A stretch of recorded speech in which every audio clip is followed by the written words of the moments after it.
सभी का स्वागत है हमारे YouTube channel study with Dharmveer PD class में। फ्रेंड्स, आज हम फिर से एक नई वीडियो को लेके आ गए हैं।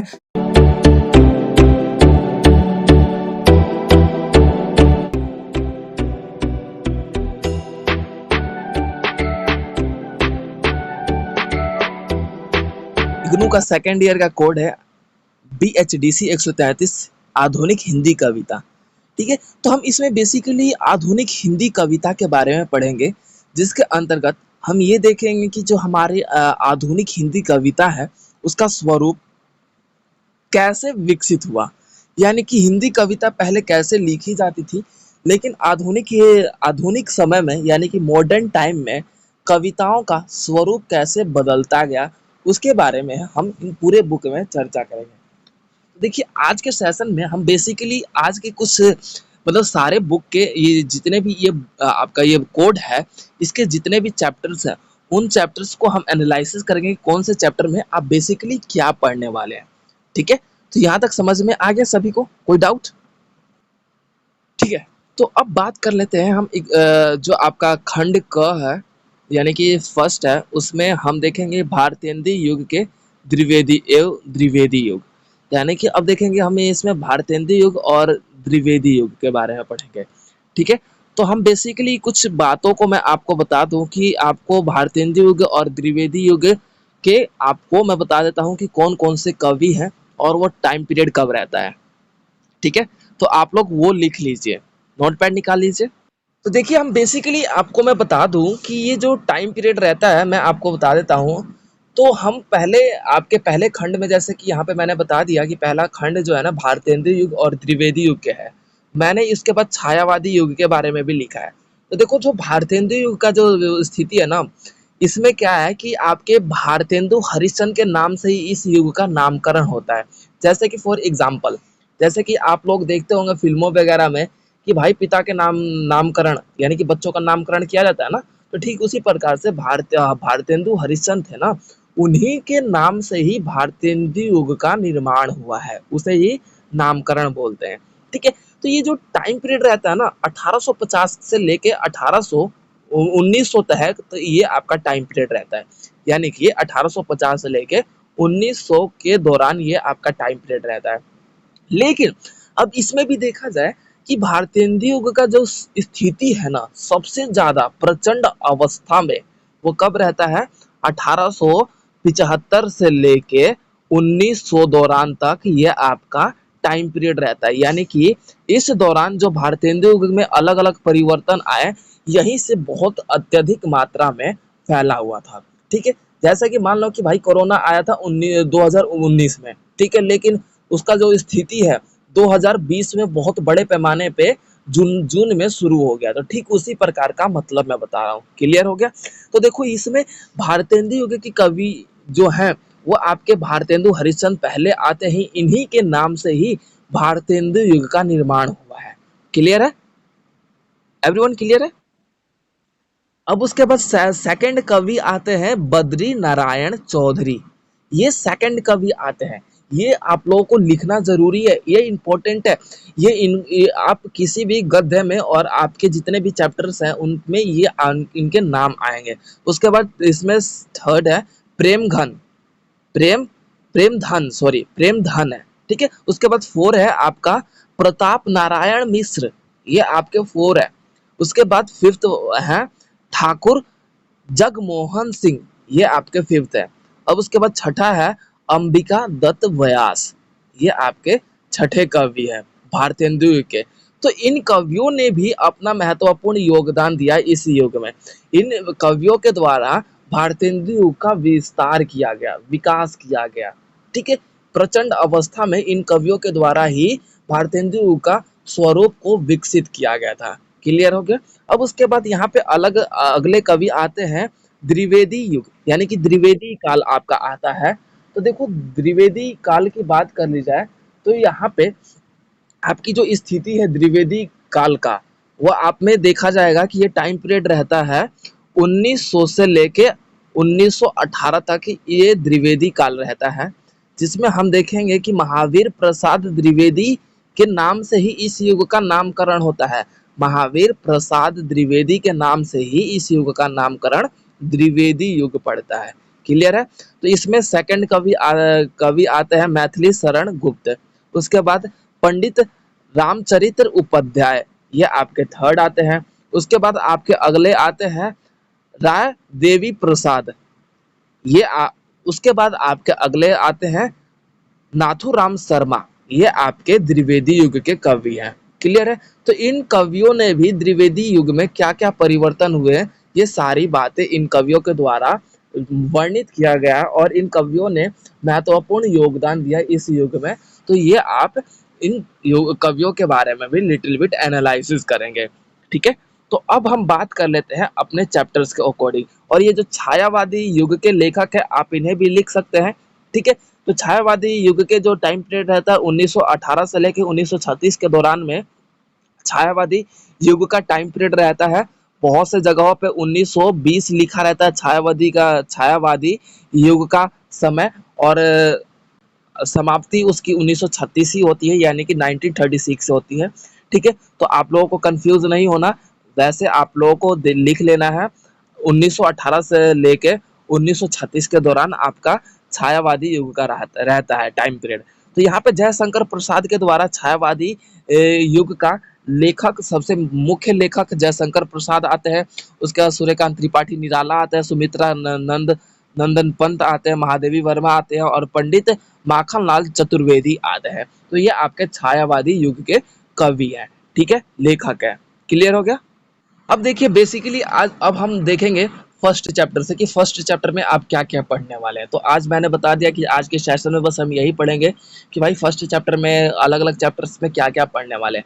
तो देखिए जो फर्स्ट चैप्टर है वो आपका भारतेंदु युगीन कविता स्वरूप और विकास, यानी कि इसमें देखेंगे ना कि भारतेंदु युग की स्थिति कब और कैसे विकसित हुआ। तो देखा जाए तो आपको मैंने बता दिया कि भारतेंदु युग की स्थिति क्या है। भारतेंदु हरिश्चंद्र के नाम से ही इस युग का नामकरण भारतेंदु युग पड़ा। ठीक है? इसका टाइम पीरियड 1875 से लेकर 1900 के दौरान प्रचंड अवस्था में मानी जाती है। ठीक है? तो ये भारतेंदु युग के व्यवस्था है। अब इनकी कविता इस चैप्टर की में इसमें देखेंगे कि जो कविताओं का स्वरूप है उनका विस्तार कैसे हुआ, उसका विकास कैसे हुआ। देखो इससे पहले ना भारतेंदु युग में क्या होता था, 1850 के समय की बात है। ठीक है?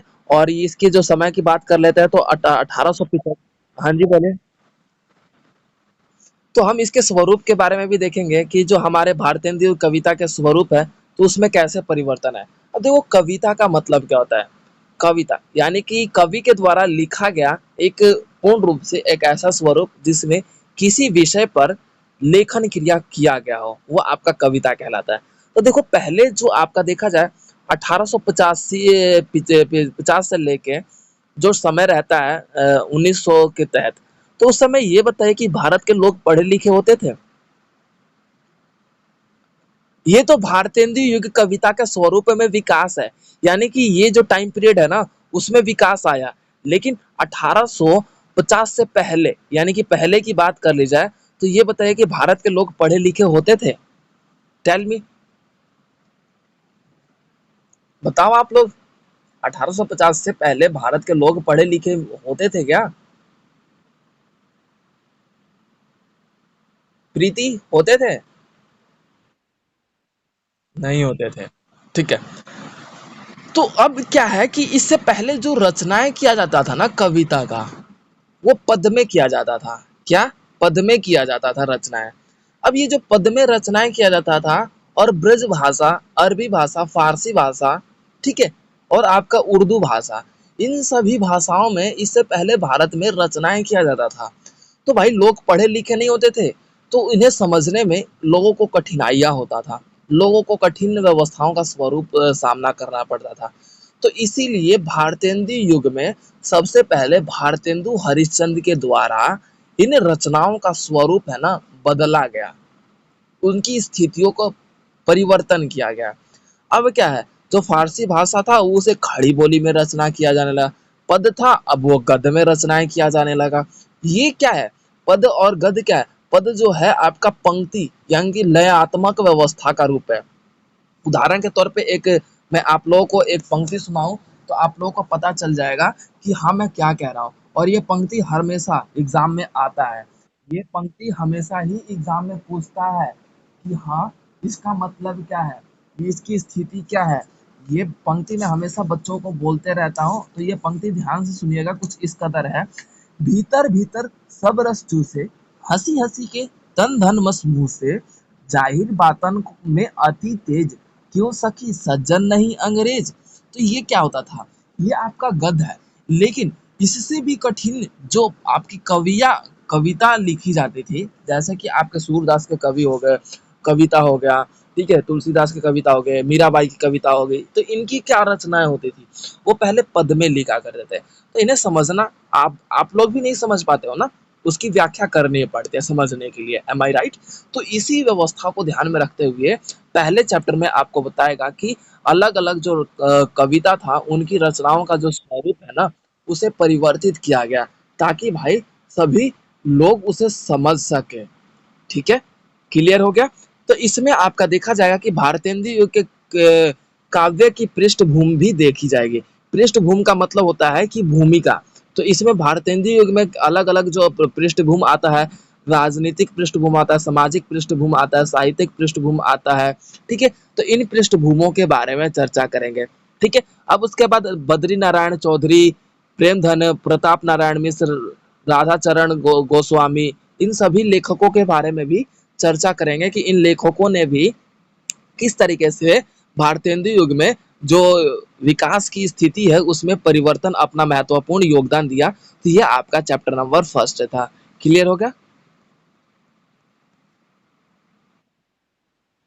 अब उसके बाद हमारा चैप्टर नंबर सेकंड आता है, भारतेंदु और उनकी कविता, यानी कि भारतेंदु और उनकी कविता, यानी कि चैप्टर नंबर सेकंड में ये बताएगा कि जो भारतेंदु जी थे ना, उनकी कविता कैसी थी, उनकी ये मतलब कविता लिखने का स्वरूप कैसा था, उन उनकी कविता में लयात्मक, श्रृंगार रस, या फिर जो आपके बोल सकते हो छंद, छंद पता होगा, श्रृंगार रस, ये सब सब आपके पता ही होंगे। ठीक है, 10th 12th में आप लोग पढ़ते हुए आ चुके हो यहाँ तक। तो इसमें क्या है, उनकी कविताओं में जो स्वरूप है, ये सारी बातें आपको बताएगा कि उनकी रचनाओं में किस तरीके से उन्होंने समाज में समाज सुधार व्यवस्था के रूप में आगे बढ़ाया।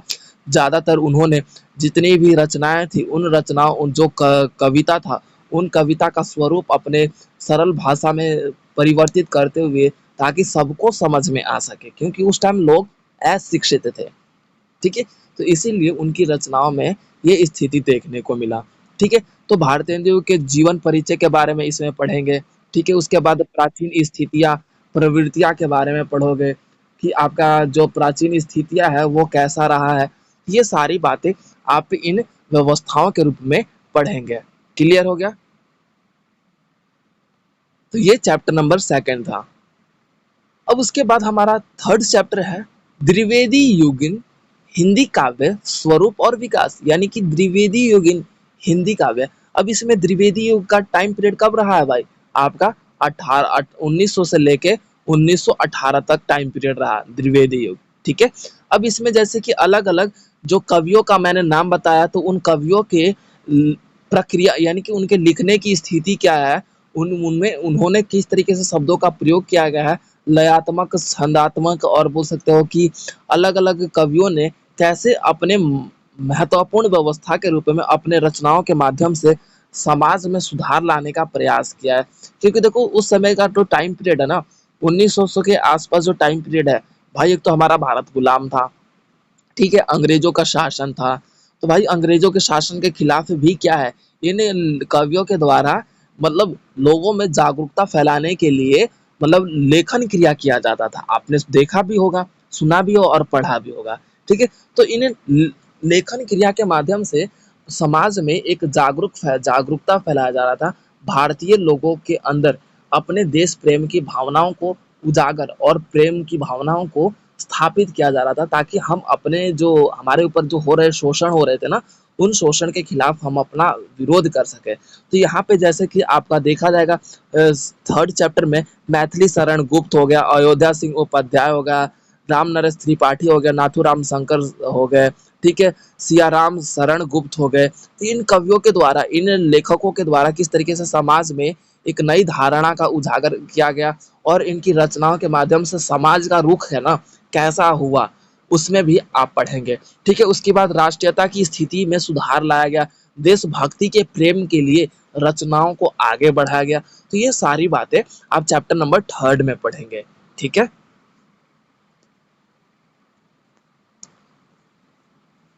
अब उसके बाद बात कर लेते हैं हम चैप्टर नंबर 4 की। तो हमारा चैप्टर नंबर 4 है अयोध्या सिंह उपाध्याय, हरिओस और उनकी कविता। देखो अयोध्या सिंह उपाध्याय, यानी कि अब इसमें क्या है ना कि अयोध्या सिंह उपाध्याय का हम जन्म पढ़ेंगे कि भाई अयोध्या सिंह उपाध्याय का जन्म कैसे कब हुआ।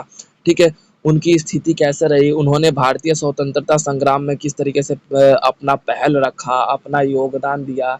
ठीक है, तो इनकी रचनाओं के माध्यम से हम क्या है अपने अपने स्थितियों में व्यवस्थाओं में सुधार लाने की स्थिति भी देखेंगे। ठीक है, तो ये बेसिकली जो है ना वो समाज में और समाज में चल रहे कुरीतियां थी। कुरीतियां का मतलब क्या है भाई, सती प्रथा, बाल विवाह, पुनर्विवाह, शोषण जो हो रहे थे महिलाओं पर, महिलाओं को जो आज़ादी नहीं थी कि भाई वो अपने घर से बाहर जा सके। अगर कहीं मतलब पर पुरुष का अगर उस बोल सकते हो चेहरे का स्पष्ट हो जाए तो उसमें महिलाओं को गलत समझ के उन्हें मतलब दंडित किया जाता था। दंडित यानी कि बोल सकते हो दंड दिया जाता था, पनिशमेंट बोला, पनिशमेंट जो बोल सकते हैं कि पनिशमेंट किया जाता था। तो ये सारी बातों क्या था, तो अयोध्या सिंह उपाध्याय के द्वारा इनकी रचनाओं में समाज में सुधार लाने का प्रयत्न किया गया। समाज में जो छुआछूत था, जाति पात था, इसे समाप्त करने के लिए अयोध्या सिंह उपाध्याय ने भी अपनी रचनाओं में महत्वपूर्ण भूमिका निभाया। तो ये आप चैप्टर नंबर 4 में पढ़ेंगे। इनकी लेखन क्रिया में इनके जीवन परिचय, इनके बोल सकते हैं इनके रचनाओं के माध्यम से किस तरीके से समाज में जागरूकता फैला, तो ये सारी बातें आप चैप्टर नंबर 4 में पढ़ेंगे। उसके बाद हमारा चैप्टर नंबर 5 आ जाता है। चैप्टर नंबर 5 है मैथिली शरण गुप्त और उनकी कविता। तो यहाँ पे अलग अलग लेखकों के द्वारा, जैसे कि मैंने आपको बता ही दिया कि भाई अलग अलग लेखकों के आप कविता के रूप में देखें, तो देखो मैथिली शरण का परिचय इसमें पढ़ेंगे कि मैथिली शरण का जन्म कब हुआ था और उनका स्थिति क्या रहा है, और उनके जीवन साहित्य में मैथिली शरण का जो जीवन साहित्य है वो कैसा रहा। ये सारी बातें आप चैप्टर नंबर 5 में पढ़ेंगे। उसके बाद भारतीय नव जागरण व्यवस्था में मैथिली शरण का क्या योगदान रहा, उनकी इस स्थिति के बारे में भी पढ़ेंगे। यानी कि नव जागरण यानी कि एक नया जन्म हो जाना, भारत का एक नया जन्म होना। तो ये भारत में मैथिली शरण गुप्त का जो स्थिति है वो महत्वपूर्ण माना जाता है। ठीक है, आधुनिक हिंदी काव्य की चेतना को आगे बढ़ाना इनका सबसे महत्वपूर्ण व्यवस्था रहा। ठीक है, तो ये आपका देखा जाता है कि इन्होंने अतीत का भी अतीत का अध्ययन करते हुए, यानी कि इतिहास, अतीत का मतलब होता है इतिहास का अध्ययन करते हुए इन्होंने जो भारत समाज उस समय था मैथिली शरण गुप्त के समय, तो उस स्थितियों में इन्होंने अपने रचनाओं के माध्यम से उनके बारे में वर्णित किया कि भारत में जिस तरीके से अंग्रेज आए या फिर बोल सकते हो ब्रिटिश कंपनी, उपनिवेशिक कंपनियां हमारे ऊपर शासन किया, तो उनके खिलाफ विरोध करने के लिए इन्होंने अपनी रचनाओं का मानवीयता के रूप में, मानवीयता का यानी कि मानव को बेहतर समाज को लागू कर सके, इस रूप में क्या किया गया, मैथिली शरण गुप्त के द्वारा रचनाएं किया जाने लगा और राष्ट्रीय भावना को उजागर किया जाने लगा। यानी कि राष्ट्रीय भावना यानी कि भाई हमारा भारत है, हमारा एक इकलौता भारत है, हमारे भारत पर हमारा अधिकार होना चाहिए, ये ब्रिटिश उपनिवेश सरकार का अधिकार नहीं होना चाहिए। जिस समय हमारा भारत में अंग्रेज हमारे ऊपर शोषण कर रहे थे, उस शोषण के विरुद्ध मैथिली शरण गुप्त के द्वारा क्या रचनाओं को आगे बढ़ाया गया। ठीक है, तो ये आप चैप्टर नंबर 5 में पढ़ेंगे। क्लियर है? अब उसके बाद आपका चैप्टर नंबर 6 आ जाता है राम नरेश त्रिपाठी और उनकी कविता। राम नरेश त्रिपाठी के जन्म के बारे में पढ़ेंगे इस चैप्टर में। ठीक है, और राम नरेश त्रिपाठी के रचना संसार कैसा रहा, यानी कि उनके अनुसार इसमें ये बताएगा कि उन्होंने समाज में, समाज का जो स्थिति है, उनका जो संसार है कैसा रहा। जैसे कि अपने राष्ट्रीय के इन्होंने क्या किया, इस चैप्टर में आप पढ़ोगे कि राम नरेश त्रिपाठी के द्वारा जो राष्ट्रीय भावना था उसको बड़े महत्वपूर्ण व्यवस्थाओं में आगे बढ़ाने की प्रयास किया गया था। समाज में चेतना लागू किया गया। देखो एक बात बताऊं, सिंपली लैंग्वेज में ध्यान रखना कि इस पूरे बुक में ना जो अलग अलग काल है ना, यानी कि भारतेंदु काल हो गया यानी कि युग, और आपका बोल सकते हो द्विवेदी युग है, इनके कवियों के नाम याद रख लो। बाकी मैं आप लोगों को बता दूंगा कि इन्होंने क्या क्या काम किए हैं, ठीक है, ताकि आप लोगों के जो डाउट्स है ना ये मत कंफ्यूज होना कि भाई इसके इन्होंने क्या काम किया। देखो एक बात बताओ, सबने ना समाज सुधार काम किया है। समाज में जो क्रूर प्रथाएं थी, समाज में जो स्त्रियों का जो व्यवस्था था, उनको सुधारने का प्रयास किया। किसी ने ज्यादा किया, किसी ने कम किया। अंग्रेजों के खिलाफ अपने लेखन क्रिया को आगे बढ़ाया। तो ये सारी बातें आपको देखने को मिलेगा। तो इन्होंने राष्ट्रीय भावना को उजागर किया अपने शब्दों में। समाज में चेतना और सुधार लाने का प्रयास किया गया। प्राकृतिक से प्रेम करने के लिए इन्होंने बताया। राम नरेश त्रिपाठी जो है ना, वो प्रकृति के प्रेमी के रूप में भी उजागर हुए, यानी स्वयं को प्रकृति के प्रेमी। और इन्होंने बताया कि भाई हमारी संस्कृति है उसका विलोपन ना हो, विलोपन का यानी कि विलुप्त ना हो, समाप्त ना हो, इनविजिबल ना हो। भाई हमारे ऊपर हमारी संस्कृति इनविजिबल कैसे हो रही थी? भाई अंग्रेज हमारे ऊपर शासन कर रहे थे, अपने अनुसार वो कानून व्यवस्था लागू कर रहे थे, अपने जो अंग्रेजी भाषा थी जबरदस्ती हम पर थोप रहे थे। तो हमारे भारत में जो हमारे भारतीय हिंदी भाषा का, हमारी जो संस्कृति है उसका समापन हो रहा था ना, तो इसीलिए राम नरेश त्रिपाठी के द्वारा क्या किया गया था भाई, अपने संस्कृति को अत्यधिक महत्व दिया गया। ऐतिहासिक चेतना को आगे बढ़ाया कि हमारा जो भारत है, इतिहास में कैसा भारत का स्वरूप था, हमारे भारत में क्या क्या सोने की चिड़िया बोली जाती थी हमारे भारत में। तो इन्होंने अपने लेखन माध्यम से भारत में ऐतिहासिक चेतना को आगे बढ़ाया कि हमारा भारत पूरा, ये बोल सकते हो कि पुरातात्विक भारत है। हमारा भारत जो आज सनातन धर्म में अत्यधिक आगे बढ़ रहा है, वो उस समय सनातनीय हुआ। तो उस दौरान हमारे देखे गए, तो इनके द्वारा क्या किया, राम नरेश त्रिपाठी के द्वारा इसमें चैप्टर नंबर 6 में बताया कि इन्होंने ऐतिहासिक चेतना को आगे बढ़ाया गया, यानी कि हमारे भारत के इतिहास के बारे में बताने का प्रयास किया गया। हमारे भारत का जो इतिहास है उसको बढ़िया या फिर बोल सकते हो कि वो विकसित करने का प्रयास किया गया।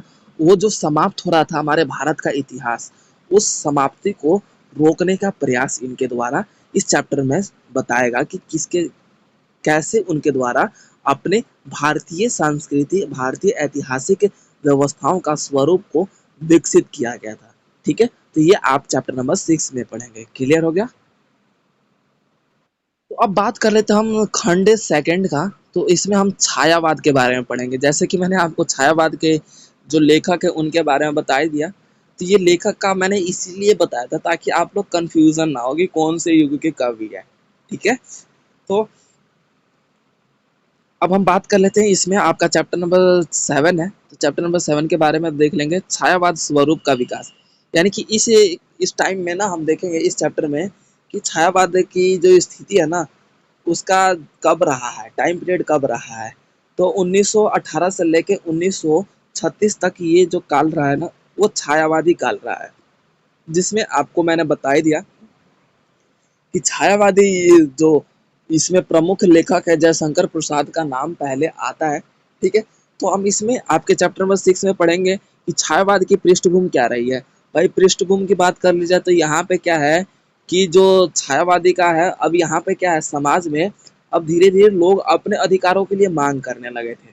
अब क्या है, भारत क्या कर रहा था, 1918 से लेके 1936 का जो टाइम पीरियड रहा है, तो उसमें क्या है भाई, अपने हम क्या कर रहे थे, विरोध करने लगे थे ना, आंदोलन करने लगे थे ना भाई। सिंपली सा लैंग्वेज बोला जाए तो भारत क्या करने लगा था, आंदोलन करने लगा था। तो अब क्या हुआ कि यहाँ पे अलग अलग लेखक की स्थितियां आती है छायावादी स्वरूप और विकास के इस चैप्टर में। तो यहाँ पे आप क्या बोल सकते हैं, सूर्यकांत त्रिपाठी निराला, सुमित्रानंद पंत, महादेवी वर्मा, तो इनकी जो व्यवस्था है, इन लेखकों के माध्यम से जो रूढ़िवादी सोच था उसके रूप में समाज में नई चेतना को उजागर करने का प्रयास किया गया। समाज में नई धारणा को विकसित किया गया, नई सोच व्यवस्था को विकास किया गया। ठीक है, अब क्या था कि समाज में सती प्रथा था, बाल विवाह, पुनर्विवाह, महिलाओं को बस एक बोल सकते हो चूल्हा चौकी का सामान माना जाता था, महिलाओं को बस एक बोल सकते हो कि अपने परिवार का विकास करना था। ठीक है, तो ये थिंकिंग क्या है, हमारे जो रूढ़िवादी सोच था, महिलाएं कदम से कदम नहीं मिला सकती, पुरुष और महिलाएं कभी एक बराबर नहीं हो सकते, ये जो रूढ़िवादी सोच था, जाति प्रथा, बोल सकते हो छुआछूत, ये जितने भी रूढ़िवादी धारणा थी, इन धारणा को समाप्त इन लेखकों के द्वारा किया गया। ठीक है, तो ये आप चैप्टर नंबर 7 में पढ़ेंगे। क्लियर हो गया?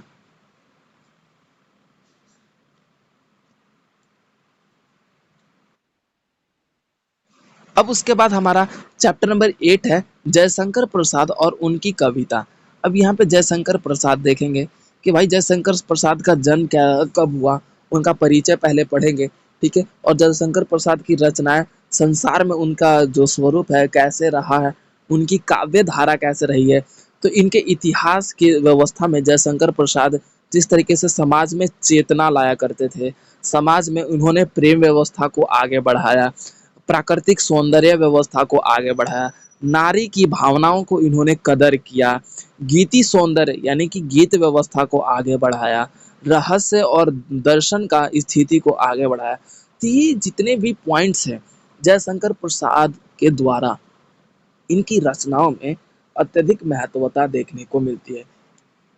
इनकी रचनाओं में हमारे समाज में एक नया स्वरूप, एक बोल सकते हो नया व्यवस्था का जन्म होता है, जिसमें हम अलंकार और छंदों की स्थिति देखते हैं। ठीक है, इसमें हम पर्टिकुलर ये देखेंगे कि हमारे अलंकार और हमारे जो छंद है उनकी स्थितियों का किस तरीके से विकास जयशंकर प्रसाद के द्वारा किया जाता है। तो ये आप चैप्टर नंबर 8 में पढ़ेंगे। क्लियर है? अब उसके बाद हम बात कर लेते हैं चैप्टर नंबर 9 का। तो हमारा चैप्टर नंबर 9 आ जाता है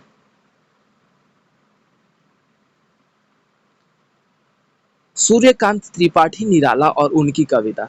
और देखो सूर्यकांत त्रिपाठी निराला और उनकी कविता, जिसे हम बोल सकते हैं निराला जी बोलते हैं, यानी कि इनके शॉर्ट फॉर्म को हम निराला बोलते हैं।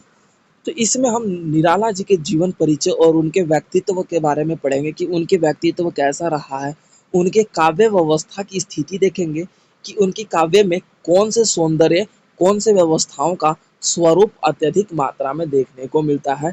ठीक है, अब इसके अंतर्गत इन्होंने परंपरा को कैसे आगे बढ़ाया। ठीक है, आधुनिक व्यवस्था में हमारे टकराव कैसे हुए। अब जैसे कि मान लिया जाए, अब आप लोग देखो कि मैं एक सिंपल सा लैंग्वेज पूछूं, आप लोगों के कोई क्वेश्चंस पूछूं कि आधुनिक समय में हमारे परंपराओं से टकराव कैसे हुआ, तो आप लोग कैसे बोल सकते हो, how it is explain it. अब जैसे कि बात कर लेते हैं हमारे पुरखे, हमारे मतलब बोल सकते हो दादाजी कहते हैं कि बेटा ये रस्म ऐसे की जाती है, ये पूजा पाठ ऐसे किया जाता है, लेकिन आप लोग ऐसा करते हो। अब जो परंपरा चलती आ रही है उस परंपरा के अनुसार अब आगे इनकमिंग जो जनरेशन वाले बच्चे हैं वो वैसा करते हैं, नहीं करते ना। तो यही है परंपरागत टकराव।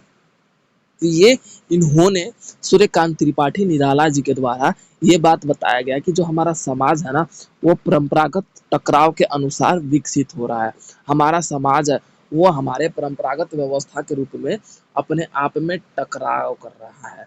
तो यह आप चैप्टर नंबर 9 में पढ़ेंगे। ठीक है, उसके अंतर्गत हम ये भी देखेंगे कि इनकी जो काव्य धारा है, इनके जो शब्दों की स्थिति है, शब्दों का प्रयोग है, इन्होंने अपने शब्दों के माध्यम से बोल सकते हैं कि एक व्यवस्था का स्वरूप निर्माण किया है, कि इन्होंने अपने शब्दों के माध्यम से ऐसा बोल सकते हैं कि समाज में नई धारणा का तथा समाज में हमारे स्थितियों में विकास करने की स्थिति में इन्होंने अपने आप को महत्वता रूप में आगे बढ़ाते हुए समाज में परंपरा और अपनी आधुनिक व्यवस्था का जो सौंदर्य है वो आपने इनके द्वारा प्रस्तुतिकरण के रूप में देखा गया है। ठीक है, तो सूर्यकांत त्रिपाठी निराला मात्र एक समाज सुधारक नहीं है, अपितु इन्होंने समाज की परंपरा को भी कसोटा है।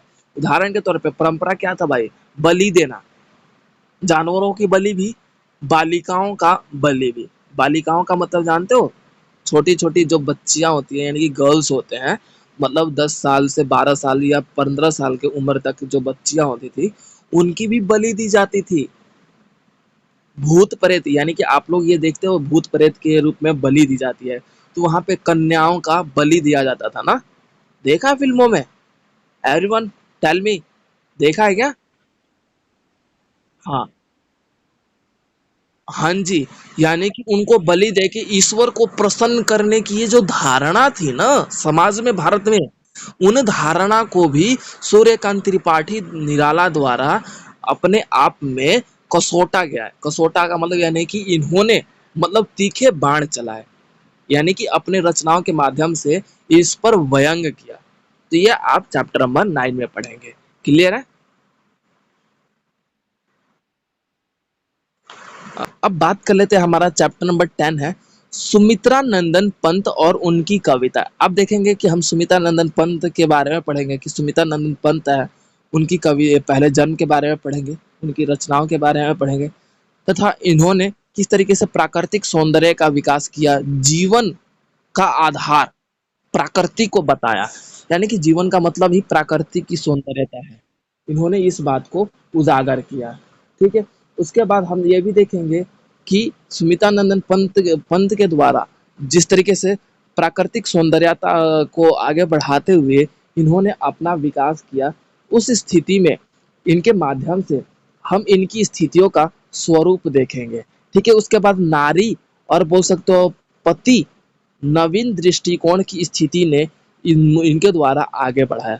सुमित्रानंद पंत ने जो है ना नारियों की जो स्थिति थी, भाई जो हमारा समाज था पितृ प्रधान समाज था, यानी कि पिता प्रधान है।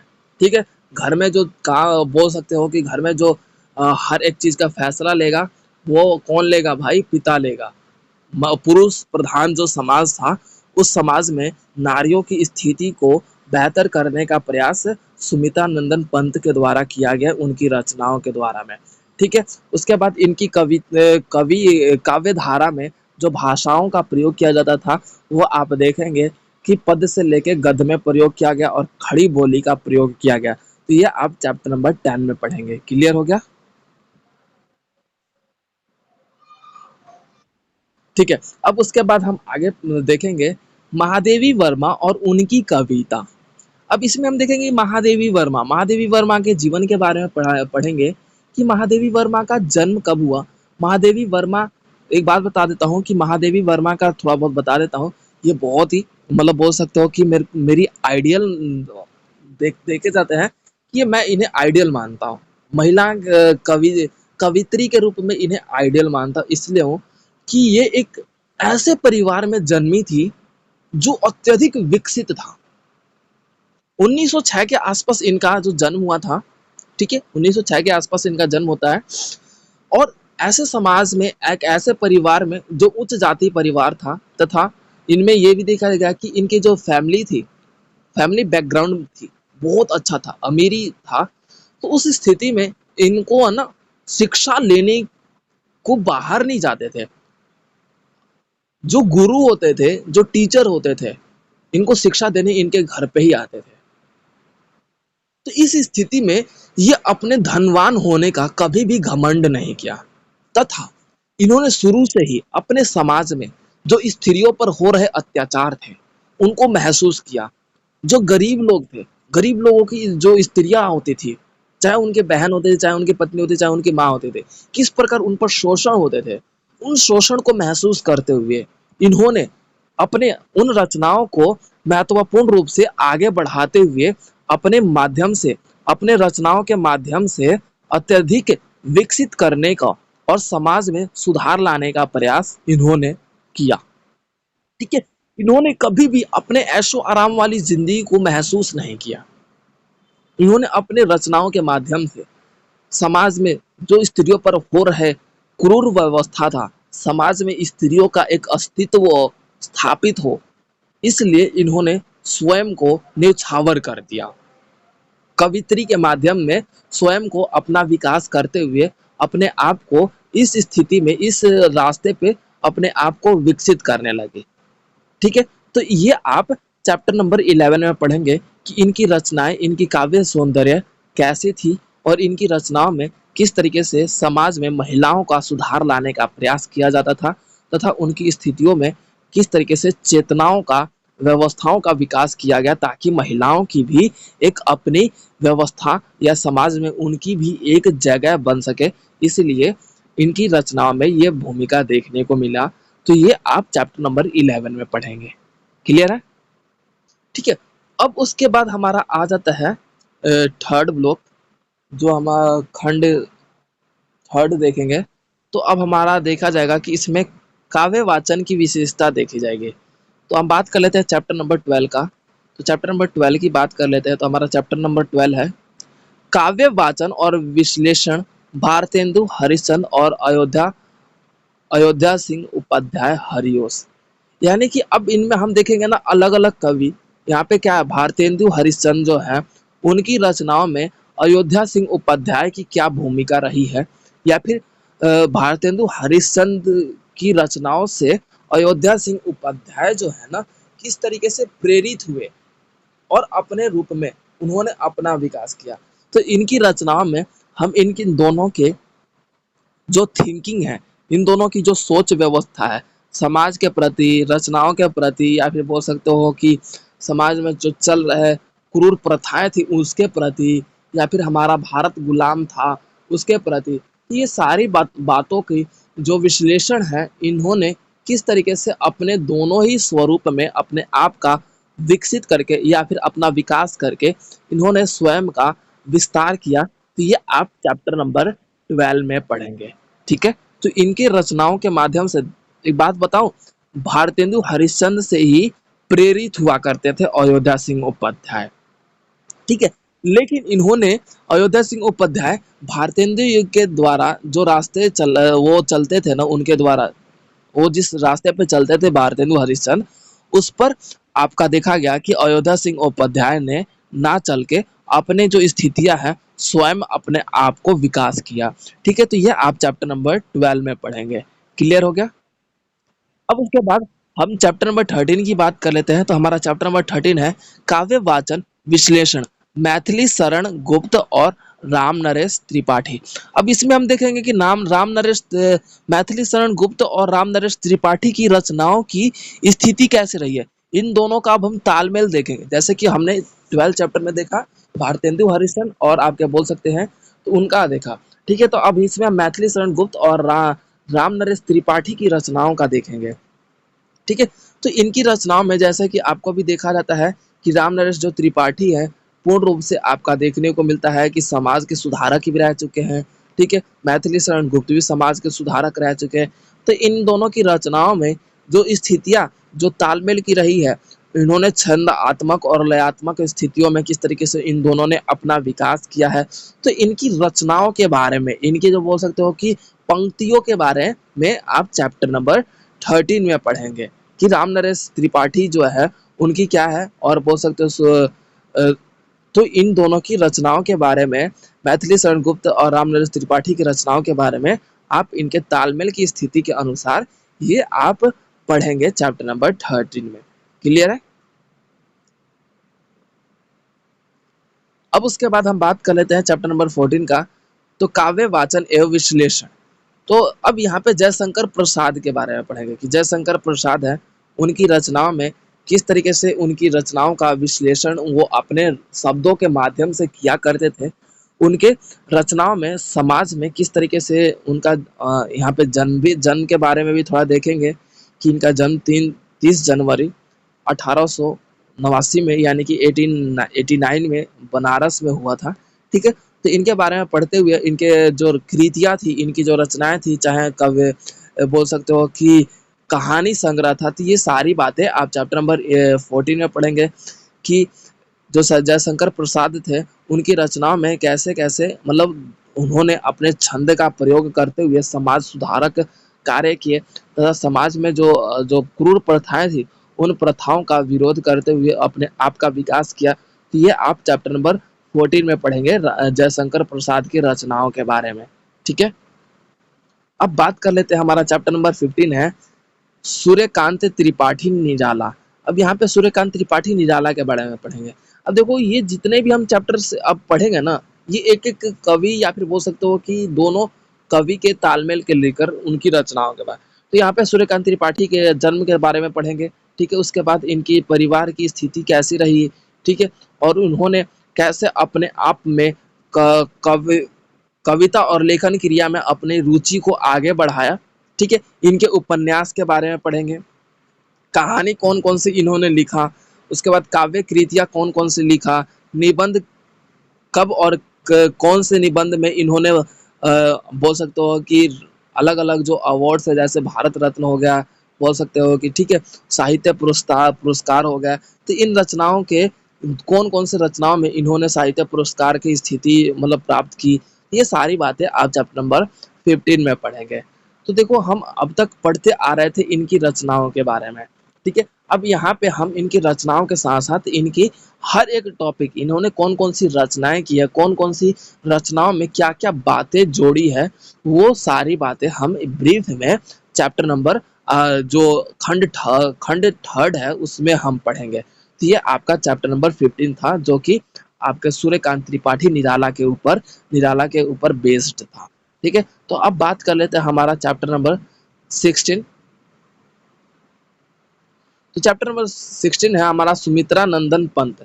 तो अब इसमें हम सुमित्रा नंदन पंत के जीवन के बारे में पढ़ेंगे कि 20 मई 1900 के में इनका जन्म हुआ अल्मोड़ा उत्तराखंड के क्षेत्र में, ठीक है? तो इनकी जन्म से ही इनकी माता की मृत्यु हो जाती है, तो इनका जन्म है बहुत मतलब भावुकता या फिर बोल सकते हो कि दुखदाई, पीड़ादायी स्थितियों में रहा है, ठीक है? तो इनके काव्य कृतियाँ के बारे में, इनके नाटक के बारे में, इनके कहानी संग्रह के बारे में, उपन्यास के बारे में, ये सारी बातें आप चैप्टर नंबर 16 में पढ़ेंगे कि इन्होंने कौन-कौन सी रचनाएँ की, ठीक है? इन रचनाओं की स्थिति क्या रही है, ये आप चैप्टर नंबर 16 में पढ़ेंगे, ठीक है? अब उसके बाद ये भी देखा गया है कि इन्होंने छायावादी कविताओं के रूप में अपने आप को बड़े पैमाने पे विकसित किया था। ये छायावादी व्यवस्था के रूप में इन्होंने समाज में एक नई व्यवस्था का उजागर किया और समाज में इन्होंने अलग-अलग स्थितियों में रचनाओं के माध्यम से इनकी स्थितियाँ देखेंगे कि समाज का जो एक नया रुख है, कैसे इन्होंने परिवर्तित किया, एक समाज का नया दर्शन यानी कि नया दृश्य कैसे उन्होंने स्थापित किया। तो ये आप चैप्टर नंबर 16 में पढ़ेंगे कि सुमित्रा नंदन पंत के द्वारा किस तरीके से अपनी रचनाओं के माध्यम से उन्होंने समाज का एक नया रुख परिवर्तित करते हुए अपने रचनाओं को आगे बढ़ाया था। ठीक है? अब उसके बाद हमारा लास्ट चैप्टर आता है चैप्टर नंबर 17। तो हमारा अब यहाँ पे महादेवी वर्मा के बारे में पढ़ेंगे कि महादेवी वर्मा का जन्म कब हुआ था, ठीक है? जैसे कि मैंने आपको बता ही दिया था जन्म इनका कब हुआ था, ठीक है? उसके तत्पश्चात यहाँ पे इनका जो जन्म होता है इलाहाबाद के क्षेत्र में होता है। पढ़ाई के लिए ये इलाहाबाद आ जाते हैं, 7 वर्ष की उम्र में ही इनकी शादी हो जाती है, ठीक है? ये बात आप चैप्टर नंबर 17 में पढ़ेंगे। इन्होंने किस तरीके से अपने संदर्भ, अपने व्याख्या के माध्यम से, कहा कविता के माध्यम से जो महिलाओं की स्थिति है समाज में, उस महिलाओं की स्थिति में अपने आप को उजागर करते हुए, अपने आप का विकास करते हुए इन्होंने जिस तरीके से भूमिका निभाया है, उस भूमिका को कैसे अपने रचनाओं के माध्यम से समाज में प्रकट किया, समाज में एक नया दर्शन का स्वरूप स्थापित किया। तो ये आप चैप्टर नंबर 17 में पढ़ेंगे, जो आपके महादेवी वर्मा की कविताओं के बारे में और उनकी जो अलग-अलग जो व्याख्या हो उनके बारे में पढ़ेंगे। तो ये था आपका बीएचडीसी 133 का fully introduction with chapter wise. तो आप लोगों को ये कंप्लीट हो गया ये आपका बुक। तो हम इसके नेक्स्ट सेशन में अब पर्टिकुलर एक-एक चैप्टर्स के अकॉर्डिंग पढ़ेंगे और इसके कुछ वीडियोस मैंने अपलोड कर रखा है अपने चैनल पे, तो उसका लिंक मैं आपको डिस्क्रिप्शन में मेंशन कर दूँगा, तो आप वहाँ पे जाके डायरेक्ट विज़िट कर सकते हैं उन वीडियो।